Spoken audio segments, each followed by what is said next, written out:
The Denver Broncos lost badly to the Buffalo Bills, but one player put together a pretty decent game. Glasgow, the right guard, was just solid in the game, but it meant little because of others playing so poorly. He stood out in pass protection where he allowed zero pressures and barely gave up much ground. What made him really stand out though is what he did while covering up for the two players on either side of him. Elijah Wilkinson and Lloyd Cushenberry both struggled, and Glasgow helped them in multiple ways.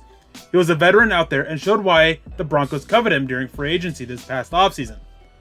All season long though, his pass protection has never been the concern or issue with Glasgow, as he's done well there all season. The concerns and the issues have been as a run blocker, as he just hasn't gotten the best push consistently. In this game, however, he looked good and clean as a run blocker and made up for his lack of push in other ways. He didn't maul guys 5 to 10 yards downfield, but he used technique and leverage to turn them out of the hole. He wasn't perfect as a run blocker, and he did have some whiffs as a blocker that led to negative plays for him.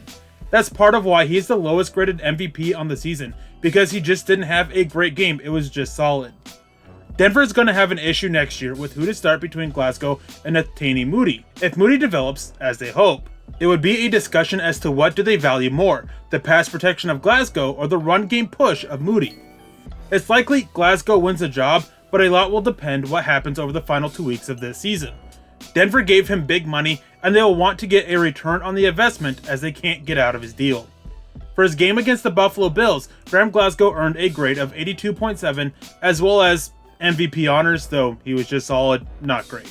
It was a solid game from Glasgow and what was expected for most of the season. So it's a shame we finally got this level of solid play in Week 15 and not earlier. For Mile High Huddle and Sports Illustrated, I am Eric Trickle.